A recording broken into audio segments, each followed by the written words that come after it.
Bienvenidas y bienvenidos alumnas y alumnos. Me da gusto estar en contacto con ustedes por este medio. Espero que se encuentren bien. Mi nombre es Antonio Blas Hernández y estoy muy feliz de poder acompañarlos en una sesión más de la asignatura Historia. Durante esta semana estudiaremos las instituciones que favorecieron la consolidación del Virreinato de Nueva España. En esta ocasión, hablaremos de la organización de la sociedad en grupos sociales, así como en corporaciones civiles y religiosas. Hoy conocerán a los grupos que conformaron a la sociedad virreinal en los siglos XVII y XVIII, que fueron el resultado de la mezcla étnica y cultural entre indígenas, españoles, africanos y asiáticos, conocida como mestizaje, y de su organización en corporaciones como gremios o cofradías. ¿Están listas y listos? Pues manos a la obra. Pero antes, permítanme recordarles que al terminar esta sesión se laven las manos con jabón o las desinfecten con gel antibacterial. Y si necesitan salir de casa, usen el cubrebocas correctamente y mantengan la sana distancia, ya que estas acciones nos permiten estar protegidos, conservar la salud y cuidar a los que más queremos. El propósito de esta sesión es que logren al final de la misma identificar a los grupos sociales de la sociedad novohispana durante los siglos XVII y XVIII. Recuerden tener a la mano su libro de texto, cuaderno y bolígrafo para hacer anotaciones, así como un diccionario por si tienen alguna duda en los términos que utilizaremos.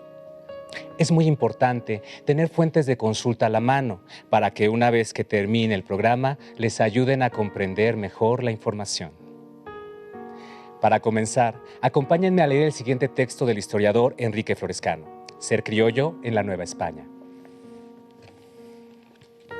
Aun cuando étnica, social y culturalmente, la Nueva España era en el siglo XVII una sociedad mestiza, ni en este siglo ni en el siguiente los novohispanos tuvieron conciencia de serlo.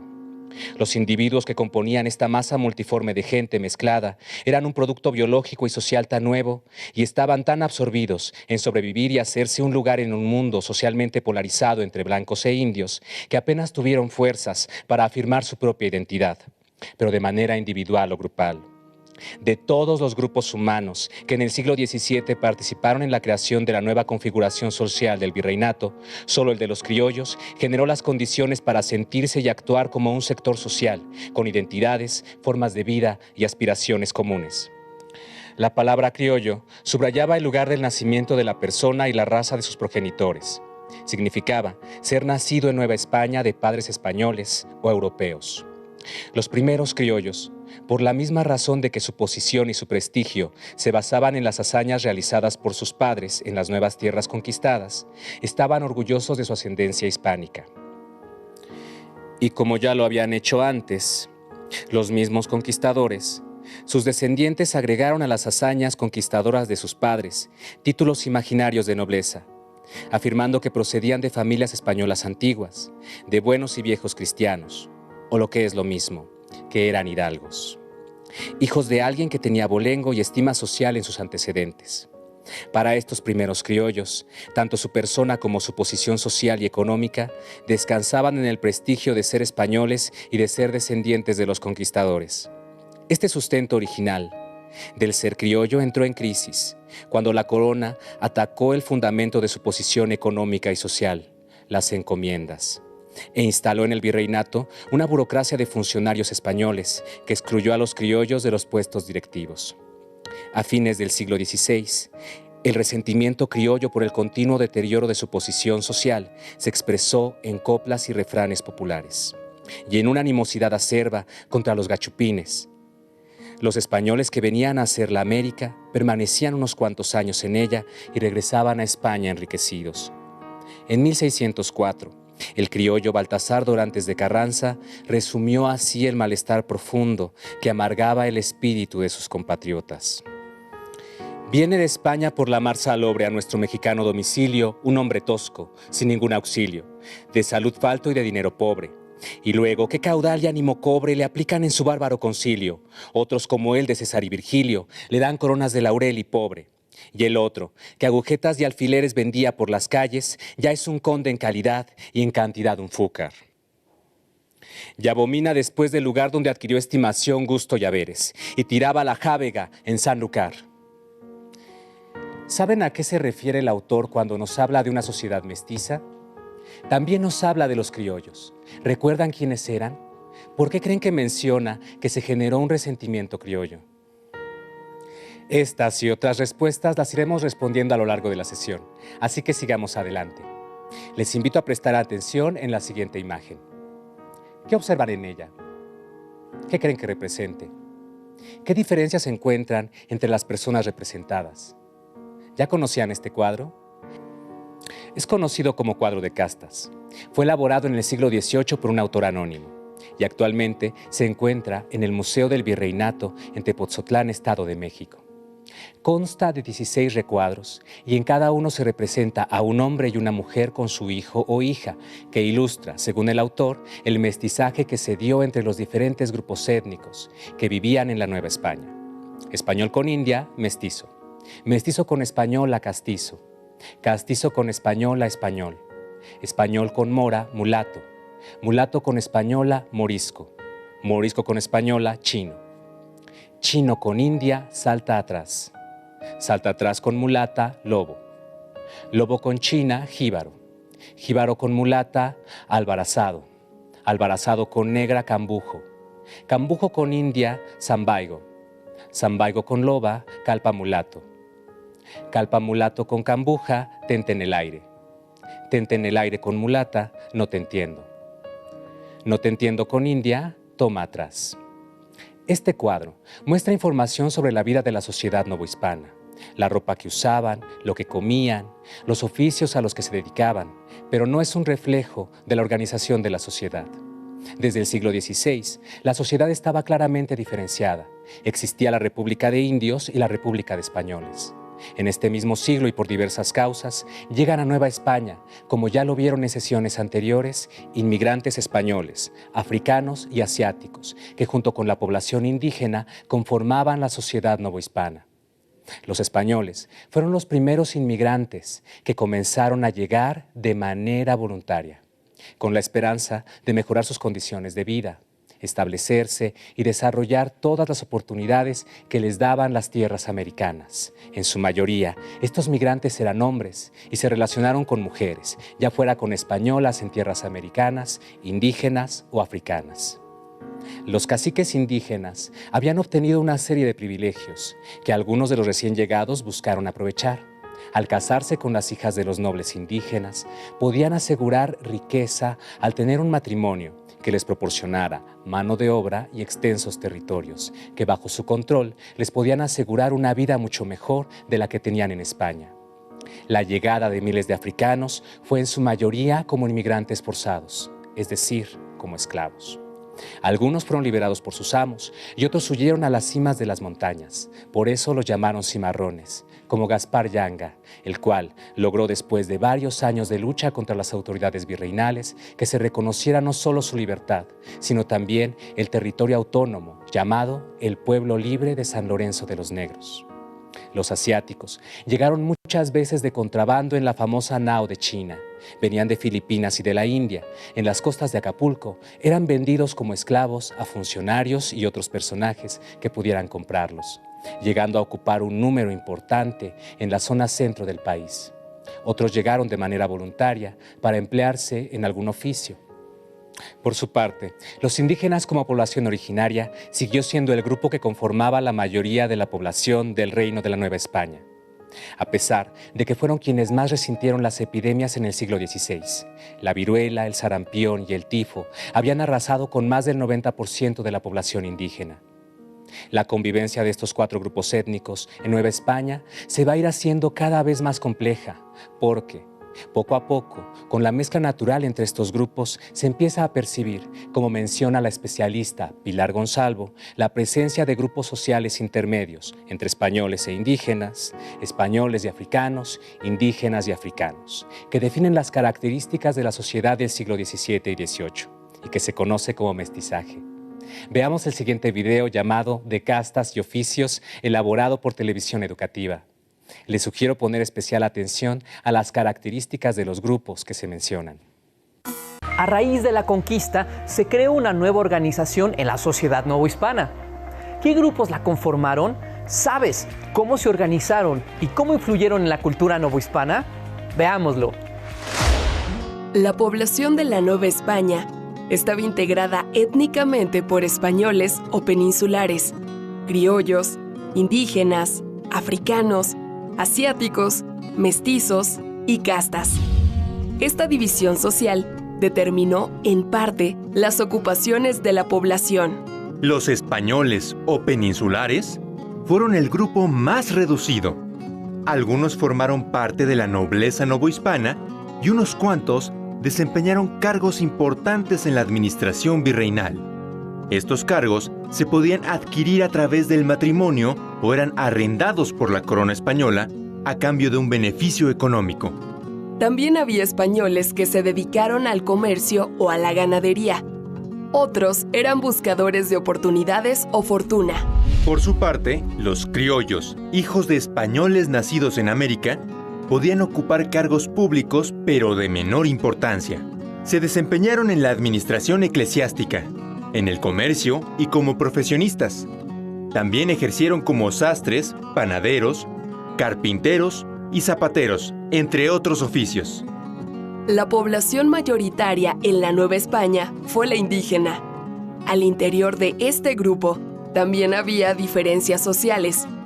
Por ejemplo, los que pertenecieron a la nobleza indígena antes de la conquista tuvieron acceso a la educación, se consolidaron como caciques y quedaron exentos del pago de tributo. En cambio, los macehuales, que eran mayoría, debían pagarlo. Ante la disminución de la población indígena como mano de obra, los españoles trajeron esclavos africanos para trabajar en las minas y en las haciendas agrícolas y ganaderas, así como en el servicio doméstico. Los que lograron su libertad trabajaron como ayudantes en talleres artesanales, en el servicio doméstico y el campo. Debido al contacto con Asia, por medio del Galeón de Manila, llegaron asiáticos provenientes de Filipinas, Japón, China e India. Entre ellos, había comerciantes, cocineros, barberos, lavanderos, herreros, carpinteros, aserradores en la preparación y fabricación de navíos, así como esclavos. Los mestizos, hijos de españoles con indígenas, no podían ocupar puestos reales, ni públicos ni eclesiásticos, a menos que evadieran esta clasificación. La mayoría se dedicaba a algún oficio o laboraban como artesanos y campesinos.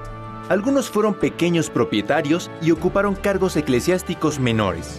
La mezcla entre indígenas, españoles, africanos y asiáticos dio origen a las castas. Estas estaban integradas por mulatos, moriscos, castizos, pardos, albinos, morenos y chinos, entre otras. En la Nueva España, la población no solo se diferenció por su origen étnico, sino también por lo que se consideraba la calidad de una persona, apelativo que la legitimaba según su origen de nacimiento, forma de vestir y pertenencia a grupos representativos de tipo gremial, étnico o religioso. Estas instancias la dotaban de representación e identidad. Por ejemplo, el gremio agrupaba artesanos de una misma profesión y las cofradías congregaban personas en torno a una figura religiosa. ¿Qué les pareció el video? Seguramente descubrieron más características de la sociedad novohispana. Esta sociedad estaba claramente estratificada y las condiciones para ocupar un lugar en ella dependían del origen étnico del nacimiento. Es decir, si se era descendiente legítimo de un matrimonio o ilegítimo, fuera del matrimonio. Y si se era miembro de alguna corporación productiva, de algún gremio o cofradía. El autor, Jorge Trasloceros, en su artículo Estratificación social en el Reino de la Nueva España del siglo XVII, señala: en un primer gran bloque, los vasallos de su majestad eran ubicados en la sociedad por su calidad de sangre. Los había de sangre limpia, españoles e indios, como también de naturaleza pecaminosa, que eran las mezclas viles, formadas principalmente por negros, mestizos y mulatos. En estricto sentido, el negro era de sangre limpia. Sin embargo, su valoración social los colocaba sin posibilidad de clemencia entre los segundos. Los españoles o peninsulares, nacidos en la península ibérica, representaban a una pequeña parte de la sociedad. Tenían privilegios políticos y económicos. Eran grandes comerciantes, dueños de haciendas agrícolas o ganaderas. Gozaban de concesiones para explotar las minas u ocupaban cargos importantes en la administración virreinal. Los criollos, hijos de españoles nacidos en América, era un grupo reducido. También eran privilegiados, pero de menor importancia. Eran comerciantes, profesionistas, hacendados, o podían ocupar cargos menores en la administración virreinal o eclesiástica. La nobleza indígena, que se convirtió en caciques, conservaron algunos privilegios, como estar exentos de pagar tributo, tener derecho a educación y de tener personas a su servicio. Eran los encargados de recaudar los tributos de los más iguales. Los mestizos, hijos de españoles e indígenas, eran libres. Tenían algunos privilegios. Podían recibir educación, podían ser pequeños propietarios, realizaban oficios de panaderos, artesanos o campesinos. Los indígenas más iguales, el grupo más numeroso después de superar las epidemias del siglo XVI. En el siglo XVII, la población aumentó considerablemente. Los que vivían en señoríos estaban obligados a pagar tributo en especie o con fuerza de trabajo en las labores agrícolas, ganaderas o en las minas. Después, cuando se prohibió su esclavitud como hombres libres, pudieron emplearse en el lugar que mejor les conviniera, como peones, arrieros, mineros, etc.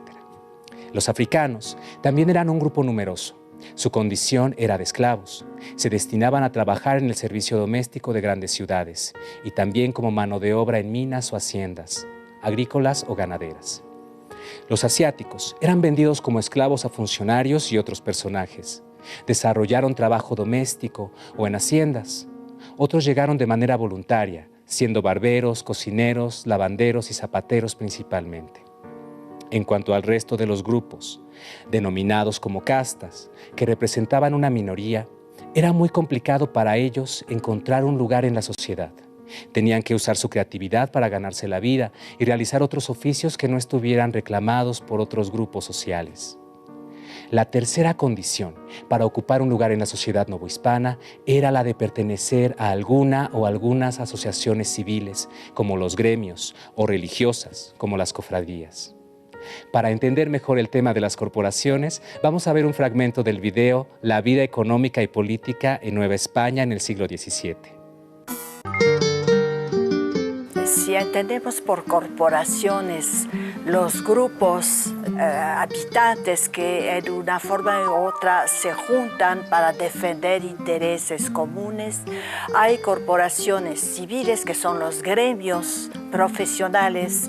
Por ejemplo, el gremio de los doradores, de los joyeros, de los curtidores, de los libreros, pero también hay gremios o corporaciones, mejor dicho, religiosas, como son las cofradías, que son especies de asociaciones de gente que rinde culto a un determinado santo, por lo regular un santo de la parroquia o un santo al que tienen una devoción particular, y estas asociaciones ven por el bien de las familias y de los miembros de estas cofradías. Por ejemplo, si muere un cofrade, la familia recibe algo de dinero, la viuda y los hijos, para dotar a las hijas, para que los hijos aprendan oficios, pero también la cofradía se encarga del sepelio, el ataúd, las misas y todo lo que viene alrededor de esta circunstancia. Para una enfermedad es lo mismo, si hay una necesidad de dinero también.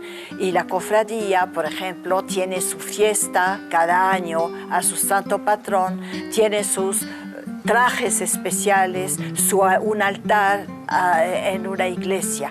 Entonces tenemos estas corporaciones, cofradías religiosas, gremios también. Los gremios tienen también su santo patrón, pero también hay grupos más importantes como es el Consulado de México, que es el grupo de grandes comerciantes de la Ciudad de México. Más tarde habrá otros consulados en la Nueva España en el siglo XVIII y ellos controlan, por ejemplo, todo el comercio con España, pero también con Filipinas a partir de 1565, cuando se abre la ruta más o menos regular de Nueva España a Filipinas.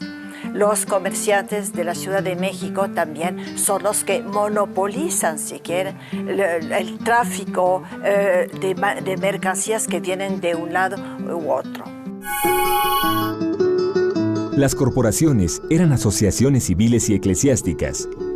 Algunas corporaciones civiles se basaban en las relaciones comerciales, como el Consulado de Comerciantes de la Ciudad de México, en la práctica de un mismo oficio como los gremios de artesanos y en los intereses políticos como las audiencias. Por otro lado, las corporaciones eclesiásticas comprendían agrupaciones como las órdenes religiosas o el Tribunal del Santo Oficio. La sociedad novohispana, como todas las sociedades antiguas de los siglos, desde la Edad Media hasta el siglo XIX, son sociedades donde el individuo no tiene la importancia que tiene actualmente. Son sociedades que funcionan a partir de grupos, de familias, de estirpes, de dinastías, pero en el nivel social normal de la vida diaria, todo el mundo pertenece a un grupo, a una corporación o un gremio, una cofradía. Entonces, es una manera de vivir en sociedad, pero sin que el individuo esté solo. No es ni bueno ni malo. Así funcionó la sociedad en todos nuestros países hasta el siglo XVIII en Europa y hasta el siglo XIX en la mayoría de los países. Actualmente todavía hay sociedades donde el aspecto corporativista, gremial, digamos en el mundo actual, sindical, es sumamente importante. Muy interesante lo que se expuso en el video, ¿no creen? Así pues, las corporaciones eran el medio por el cual los individuos se asociaban para defender intereses comunes y gozar de protección. En este sentido, los gremios se pueden definir como una agrupación de artesanos que tenía el privilegio exclusivo de ejercer un oficio para elaborar algún producto. Sin embargo, determinados oficios solo podían ser practicados por españoles. Se reservaron los que dejaban más ganancias, como el trabajo con los metales preciosos, joyeros, plateros, orfebres, por ejemplo, o elaboraban imágenes religiosas. Los mestizos, indígenas, africanos, asiáticos y castas tenían prohibida la entrada a un gremio. Practicaban otros oficios o se empleaban en talleres modestos como aprendices. Cada gremio agrupaba un determinado número de talleres. La estructura de un taller la componía un maestro, que tenía que ser un español miembro del gremio, sus oficiales y los aprendices. El maestro era un artesano que dominaba todos los secretos del oficio y había presentado un examen que acreditaba sus conocimientos, y era el encargado de pagar todos los gastos del taller, tanto los salarios de los oficiales como la manutención de los aprendices. Los oficiales eran artesanos que habían adquirido cierto dominio de las técnicas y de los materiales del oficio, pero no tenían un conocimiento suficiente para ser maestros. Tampoco el dinero para poner un taller o para presentar el examen, que tenía que pagarse ante el gremio. Los aprendices, por su parte, vivían con el maestro y no recibían un salario hasta que dominaban el oficio y se convertían en oficiales, condiciones para las que podrían transcurrir muchos años. Cada gremio tenía su cofradía y, por tanto, su santo patrono, en cuya fiesta se celebraba en grande. Por ejemplo, el santo patrono de los herreros es San Baldomero y el 27 de febrero es su fiesta. Como ya vimos, las cofradías eran asociaciones que rendían culto a un santo patrono y garantizaban la protección de los devotos, procurando el bien de todos. Los cofrades o asociados tenían la obligación de pagar una cuota para ayudar a los necesitados, como enfermos, festejar las fiestas patronales, construir capillas. Las personas podían participar en diferentes corporaciones al mismo tiempo Podían pertenecer a algún gremio y también a alguna cofradía u otra asociación civil o religiosa. Los indígenas también organizaron sus cofradías, aunque sus funciones fueron distintas, ya que además de tener fines religiosos, también sirvieron para proteger sus derechos y organizar pleitos legales para defender sus tierras. Poco a poco, se fueron proclamando disposiciones para que los grupos que tenían prohibida la entrada a los gremios fueran aceptados. Así, lograron hacer valer sus derechos y su talento, ya que en muchas ocasiones el dominio que tenían de las técnicas en los distintos talleres les permitió ir modificando la rigidez con la que se buscó imponer ese sistema.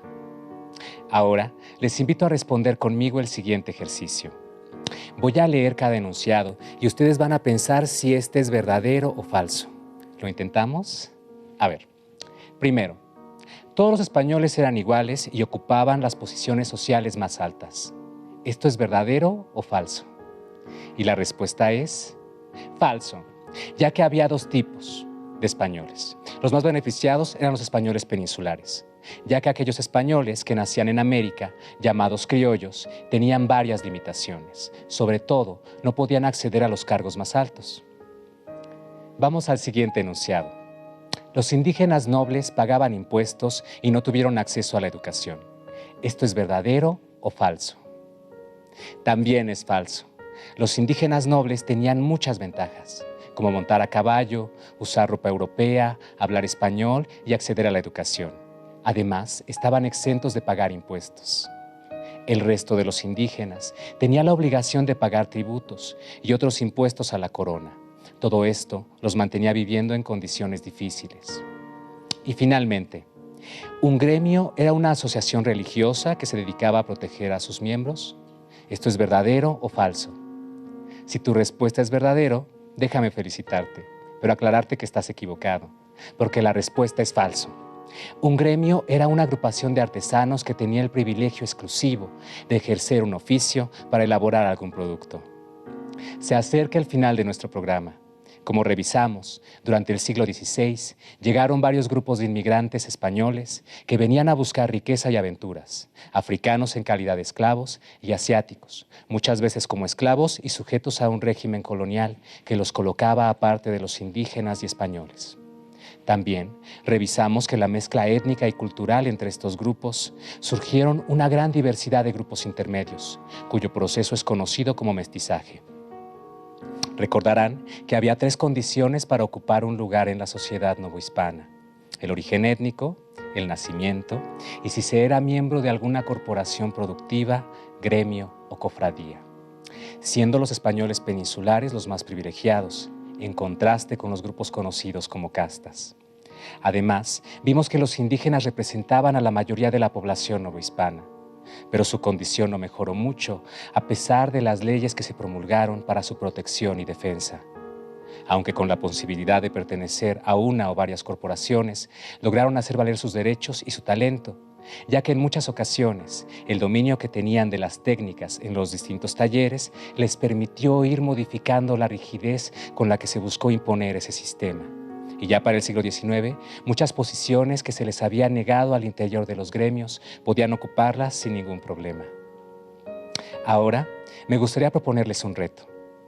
Escriban una carta a su profesor o profesora de historia, o si lo prefieren, un correo electrónico, imaginándose como integrante de alguno de los grupos sociales que revisamos en esta sesión. Pueden ser indígenas, africanos, mestizos, criollos. Escriban los problemas que tienen por ser de ese grupo. Incluso pueden plantear preguntas que no es necesario que les respondan, pero que les pueden servir para comprender mejor el tema. Para superar el reto, no olviden usar su libro de texto de historia de 3er grado, que en el bloque 1 tiene mucha información sobre el tema que revisamos. Por hoy hemos terminado. Soy Antonio Blas Hernández. Hasta pronto. Si tienes dudas o necesitas ayuda, llama al Centro de Apoyo Pedagógico a Distancia